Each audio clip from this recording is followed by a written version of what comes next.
Hello, and welcome to another episode of County Perspective, the show that focuses on Frederick County government, local programs and events, and the community that you live in. I'm your host, Brandon Rosa, and thank you for joining us. Now let's begin this episode of County Perspective with our top news stories.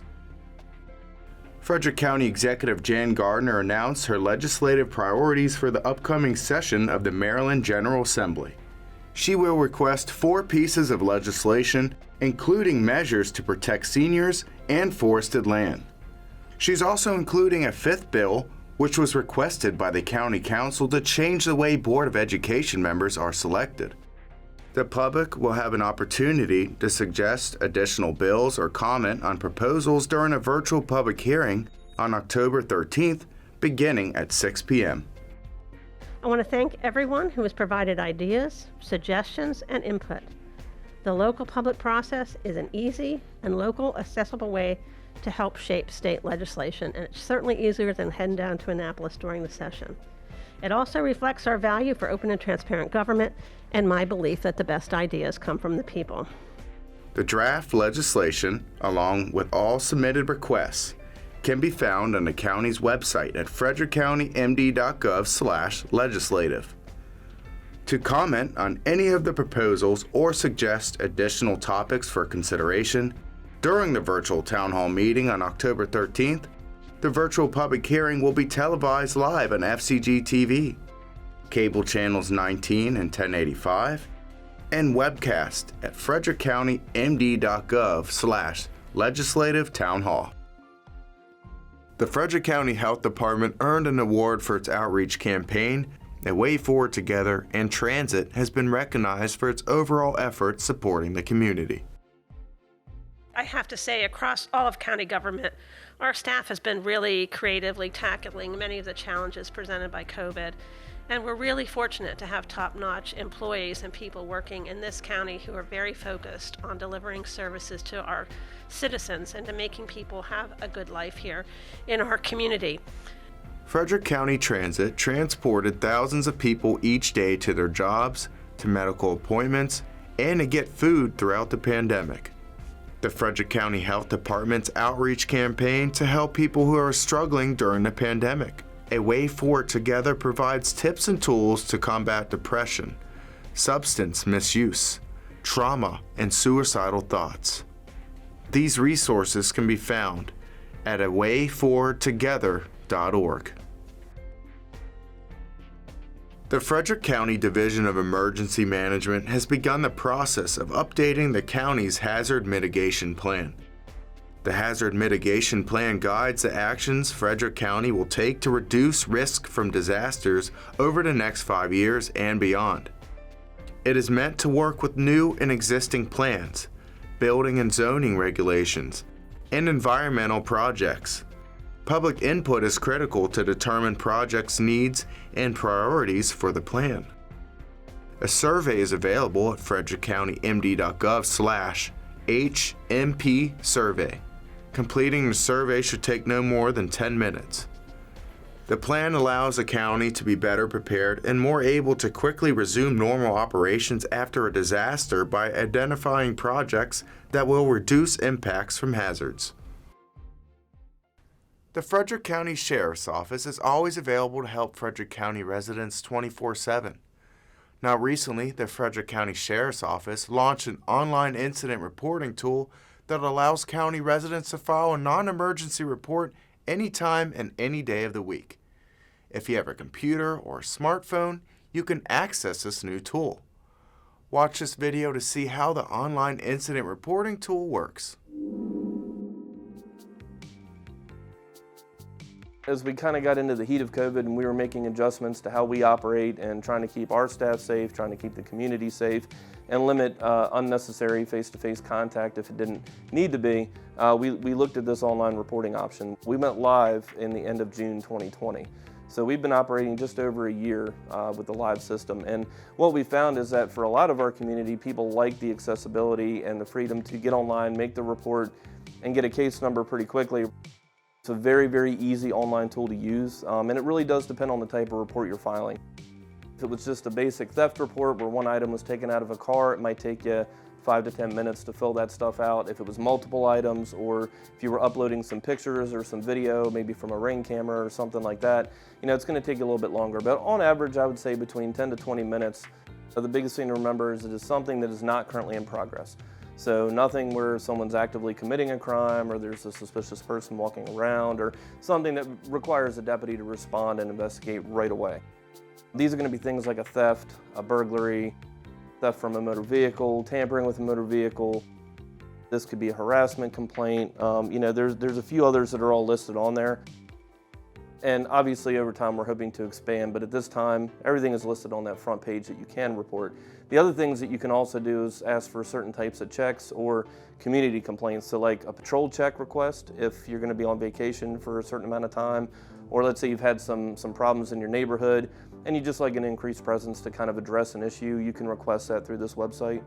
You go online and just go to our website, which is frederickcountysheriff.com. Comes up with our main website. At the top right-hand corner, we have a online reporting tool icon. You click on that and it'll take you to the first screen. And that just has some disclaimers of the boundaries of our jurisdiction so that you don't report something that happened in the town of Brunswick, Frederick City, Walkersville, where another agency is primary. And once you get through all that, you hit the start button and it'll take you to your first screen. Anytime you file the report, once you complete everything and you hit the submit button, you'll get a confirmation email back saying that it's been received and that it'll be reviewed. And internally, the way that process works is our criminal investigation supervisors review that box every day. So when the report comes in, the next day they're at work, they check the report and they basically assess whether there's an investigative lead to it, if there's any follow-up that needs to be done, if there's any further questions that need to be asked, or if it's something where there's absolutely no leads, no suspects, and it's more of an informational report, then they'll obviously file that, make sure it goes into our record management system. So over the last year, when we ran the stats for the first 12 months, we found that a little bit over 900 reports got filed this way. And the cool feature of this system is actually it kind of generates an idea of how much savings you're actually getting with that. So in all, we actually saved over 1,356 hours of time from deputies responding, taking the information, coming back here and filing the report, which allowed them to deal with more in-progress type matters. If a citizen wants to speak with the deputy in person, they'll get a deputy in person to respond, and they will absolutely take that information from them irregardless. The benefits of this has been that there is a large part of our community that actually prefers doing things online, on their phone, on their computer. They like the convenience of it. It can be 3 o'clock in the morning and they can say, okay, let me type this report and get this case number, and it's more on their time than it is, waiting for a deputy to respond. They don't have to leave their name or anything, and they can just provide information for us to be aware of. So I think it's been a huge benefit, and I think it's a good convenience factor for the people that live in our community. We're going to take a quick break, but we'll be right back with more on County Perspective.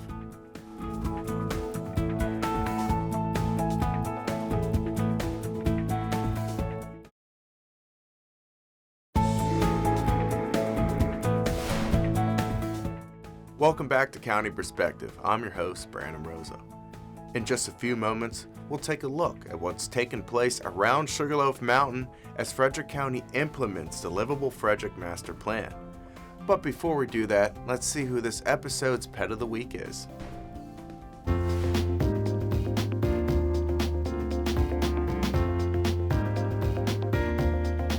Don't be fooled by her grumpy cat face. Mavis is a friendly and social middle-aged cat who is stealing the hearts of shelter staff and volunteers. While she can initially be a bit shy, after she settles in, Mavis thinks that everyone is her best friend. Mavis loves sitting next to you for long petting and brushing sessions. One of Mavis's favorite activities is lounging, but she also enjoys playing, which is perfect because she could benefit from a little exercise and a diet. Mavis tolerates other cats in her living space, but would prefer to be the only cat in a home.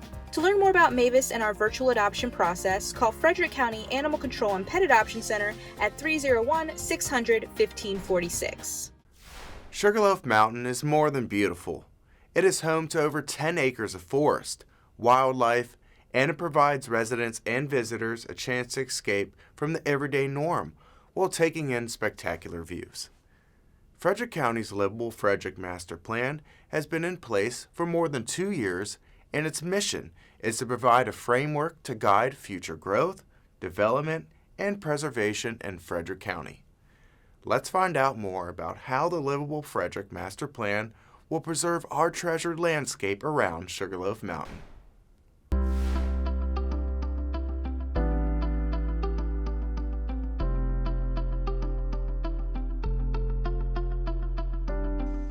I'm Tim Goodfellow from the county's Division of Planning and Permitting. The county has recently released the draft Sugarloaf Treasured Landscape Management Plan, which is an implementation tool of the Livable Frederick Master Plan. The Livable Frederick Master Plan is the county's land use policy document that contains the framework to guide future growth, development, and preservation in Frederick County. The implementation of the Livable Frederick Master Plan's goals and vision is through the creation of community and corridor plans, large area plans, and other functional plans.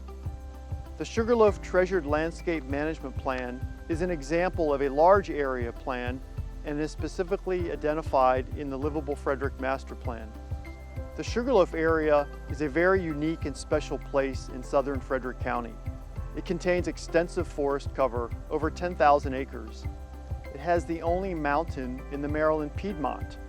Sugarloaf Mountain is technically called a monadnock, a term used in the field of geology to describe a mountain that remains after the surrounding landscape has eroded over millions of years. The greater Sugarloaf area has significant natural resources, high-quality waters, high biodiversity, and expansive wildlife habitat. Broadly speaking, the Sugarloaf Plan strives to maintain the rural character of the greater Sugarloaf community, protect significant and sensitive environmental resources, habitats, and landscapes, and to preserve the wildness of this special place. The Sugarloaf Plan contains a variety of incentives and programs for landowners to protect, preserve, and enhance their private property. The Rural Heritage Overlay Zoning District is designed to address future land uses that have high potential to harm or negatively impact environmental resources, community character, and the overall rural integrity of this very special place. This is done through standards that address the scale, size, location, and intensity of future land uses within the larger Sugarloaf planning area. The Sugarloaf Plan contains policies that are used to guide future decision-making and also contains recommendations and initiatives to address quality of life issues and community enhancement in the greater Sugarloaf area. The Frederick County Planning Commission will hold a series of public workshops to review the draft Sugarloaf Treasured Landscape Management Plan. They will hold a public hearing and then transmit their recommended Sugarloaf Plan to the Frederick County Council. The Frederick County Council will review the Planning Commission's recommended plan, hold a series of public workshops and a public hearing before final adoption of the Sugarloaf Treasured Landscape Management Plan.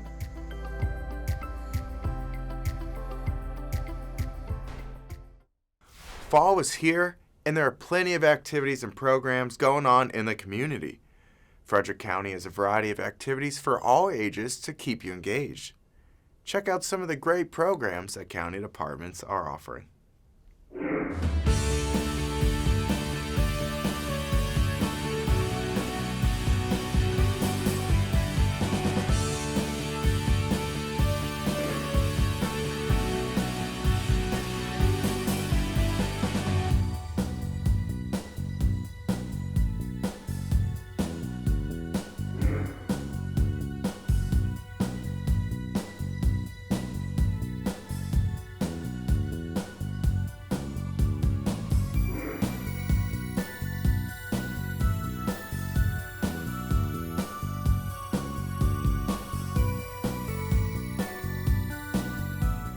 To find more virtual events and programs, or for more information, log on to the county's webpage, frederickcountymd.gov.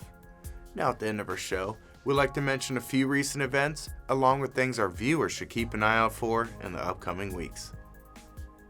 Almost 5 years ago, the Frederick County Office of Economic Development created a minority business group in Frederick County that provided a platform for minority business owners to grow and succeed. In 2020, advanced improvements and initiatives were combined to create the new Minority Business Improvement Program called Empower. Watch this video to see how Empower is enhancing our local business community. In 2015, the Frederick County Office of Economic Development created a minority outreach program for all minority businesses in Frederick County. The goal of the program was to bring together the minority business community and develop a strong platform for businesses to start, locate, and grow. In 2020, the program expanded with new initiatives and a new name, Empower Program. Empower's mission is to create an environment of economic inclusion in Frederick County that supports all business owners, regardless of race, ethnicity, gender, sexual orientation, ability, or religion. Empower seeks to serve underrepresented business owners including Black or African American, biracial, people with disabilities, LGBTQ, veterans, women, and more. Please visit OED's website at discoverfrederickmd.com/empower for more information on the Empower program. Frederick County Parks and Recreation never stops to provide parks, services, and recreational activities for residents of Frederick County. With a large array of growing services and responsibilities, Frederick County Parks and Recreation is always looking to hire new staff members to achieve their goal. Watch this video to see how you can apply to be a part of Frederick County Parks and Recreation and what jobs they have to offer.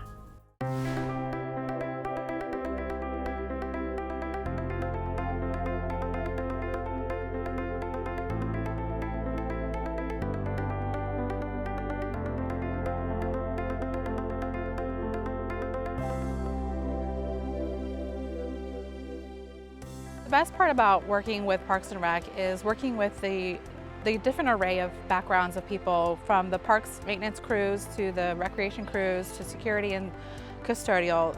They all impact the division, and you can't have one without the other to make it successful. Recreation's been a huge part of my life, and I just wanted to give back to the community. My whole life I was in sport leagues, camps, fishing, anything outdoor recreational, and I wanted to be able to promote those things for the community. I did 12 and a half years in the military doing military police and security. After getting out of the military, I wanted to stay in security, so I decided to apply for the security position with Parks and Rec. Well, I've always been involved in athletics and planning of athletics, so Parks and Recreation was a very natural choice for me just to continue on to do what I love and provide opportunities for the community to also be able to participate in sports and get field schedules and things like that. The best part of working for Parks and Recreation, I would have to say, is the schedule for myself. I've spent quite a while working different jobs where my schedule was all over the place. This is my office, everything behind me. I get to work outside every day. I get to work with a great group of people. We get to do different things every day. We get to help the public a lot. Well, knowing you make an impact in any job is very important. And with Frederick County Parks and Recreation, there's obvious impacts that are immediate. You're stewards of property and amenities in a large, growing county. And you are immediately seeing the rewards of offering programs and meeting the needs of the community and their activities, their physical, mental health, and the community benefits of recreation. I've done many events with Parks and Recreation. I've done lots of programs, whether it's here at Rosa Manor. I've also traveled to different sites, and I also get to work with a lot of different ages of kids, which is really fun. So I approached Parks and Rec to see if they would be open to starting an adaptive lacrosse program. They helped me get all the equipment I needed. They were fantastic. We do everything, mowing grass. We do a little bit of plumbing, a little bit of electrical, a little bit of everything. And you learn a lot of stuff by doing it. And Parks and Rec trains you to get your CDL license. The promotional opportunities are great, especially someone like me. I came in more of an entry level, full-time. I have an education background, so I've kind of worked my way up at least to the next level, and there is potential in the future to keep going a little higher. The best part is the benefits. That has really been a huge asset for our family and very helpful. I'm looking to get back into school, maybe some cybersecurity, just IT overall. And Frederick County has a really good tuition reimbursement program, so that's a plus. I have a very busy schedule with my own kids, and I can create my own sports programs going around my schedule. But people are actively recreating in our parks, people are actively enjoying our facilities, enjoying our programs, and in doing so you can assume a lot of impact every day that you go to work. To find out more about Frederick County Parks and Recreation jobs, or the many jobs that Frederick County government has to offer, visit frederickcountymd.gov. Well, that's it for this episode of County Perspective. But don't forget to follow Frederick County on social media in order to keep up to date on important news and events.